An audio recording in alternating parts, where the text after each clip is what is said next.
नमस्कार, छत्तीसगढ़ एक्सप्रेस में आप सभी का स्वागत है। मैं हूं आपके साथ कविता पांडे। बुलेटिन की शुरुआत करेंगे जहां साई कैबिनेट की अहम बैठक खत्म हो गई है। सीएम विष्णुदेव साई की अध्यक्षता में बैठक हुई। साई कैबिनेट में कई अहम फैसले लिए गए। छत्तीसगढ़ टाइगर फाउंडेशन सोसाइटी का गठन, तो वहीं शहीद पुलिसकर्मियों के परिवार को अनुकंपा नियुक्ति के लिए नियमों में संशोधन हुआ है। तो बड़ी खबर आपको बता रहे हैं, अनुकंपा नियुक्ति को लेकर नियमों में संशोधन हुआ है। शहीद के परिवार को पात्रता से मिलेगी नियुक्ति। और इसी खबर पर ज्यादा जानकारी के साथ रायपुर संवाददाता दिलीप साहू जुड़ गए हैं। दिलीप, साई कैबिनेट की अहम बैठक खत्म हो गई है। सीएम विष्णुदेव साई की अध्यक्षता में बैठक हुई और कई अहम फैसले लिए गए हैं। पूरी जानकारी दीजिए। जी बिल्कुल कविता, बता दें कि आज सीएम विष्णुदेव साई की अध्यक्षता में कैबिनेट की बैठक हुई और बैठक में कई अहम निर्णय लिए गए। इसमें मुख्य रूप से जो बात करें, इसमें जो बहुत सारे जो जनजाति समाज के जो बच्चे हैं, छात्र हैं अलग अलग, उन्हें जो लाभ नहीं मिल पाती स्कॉलरशिप या दूसरी योजनाओं का, तो इसके लिए सरकार ने एक परिवर्तन किया है। जो ऐसे जनजाति जिनको लेकर संदेह है, ऐसे जनजातियों के बच्चों को भी अब उसका लाभ मिलेगा। जिसमें प्रमुख रूप से बात करें तो इसमें डिहारी, कोरबा, बघेल, छत्री, संसारी, उराव, पविया और डोमरा समाज के विद्यार्थियों को अनुसूचित जनजाति के स्तर का लाभ उन्हें मिलेगा।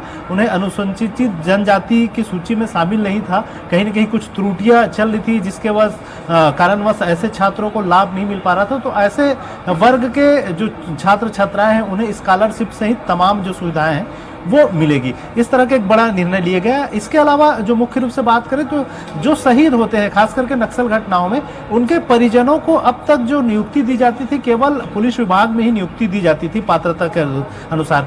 इस फाउंडेशन को खत्म करते हुए कैबिनेट ने यह निर्णय लिया है कि अब ऐसे परिजनों को, जो शहीद परिवार के परिजन है, जिसमें पुरुष महिला कोई भी हो सकते हैं, जो पात्र है, उन्हें विभिन्न विभागों में, चाहे पुलिस विभाग ही नहीं, दूसरे विभागों में भी उनकी पात्रता के अनुसार उन्हें अनुकंपा नियुक्ति दी जाएगी। इस तरह के बड़े निर्णय लिए गए। इसके अलावा खास करके जो सोलर जो सिस्टम है, उसके तहत सूर्य घर बिजली योजना है, उस परियोजना को और वृहद करने के हिसाब से राज्य सरकार ने एक बड़ी फैसला लिया है, जिसके तहत जो सोलर पैनल का उपयोग करेंगे सूर्य बिजली घर योजना के तहत, उन्हें अधिक सब्सिडी मिलेगी। अब मान लो अगर कोई 1 किलोवाट बिजली का उत्पादन करता है सोलर पैनल के माध्यम से, तो उसे 45,000 की सब्सिडी मिलेगी, जिसमें से 30,000 की सब्सिडी केंद्र सरकार और 15,000 की सब्सिडी राज्य सरकार देगी। इस तरह से अलग अलग किलोवाट वर्ग के लिए अलग अलग सब्सिडी के हिसाब से तय किया गया है। एक बड़ी निर्णय है। इससे कहीं न कहीं सोलर प्लांट या सूर्य बिजली घर योजना को और विस्तार मिलेगा प्रदेश में, जिसकी अभी जरूरत है। इसके अलावा छत्तीसगढ़ टाइगर फाउंडेशन सोसाइटी का भी गठन किया गया है, ताकि जो खास करके बाघों की जो क्षेत्र में काम करने वाले जो लोग हैं, जो वर्ग है, जो समिति है, कमेटियां हैं, उनको प्रोत्साहित किया जाएगा इसके माध्यम से। और कहीं न कहीं इससे बाघों के संरक्षण में एक योगदान बड़ा मिलेगा। इसके अलावा जो बात करें कि बेमेतरा में जो उद्यानिकी महाविद्यालय है, उसके लिए 100 एकड़ की जो जमीन है निःशुल्क उपलब्ध कराने की फैसला लिया गया है, ताकि जल्द से जल्द महाविद्यालय और फिर उसे विश्वविद्यालय के रूप में परिणित किया जा सके। एक बड़े फैसले लिए गए हैं। इसके अलावा जो बात करें, स्टेट मिनरल एक्सप्लोरेशन ट्रस्ट की भी गठन किया है सरकार ने।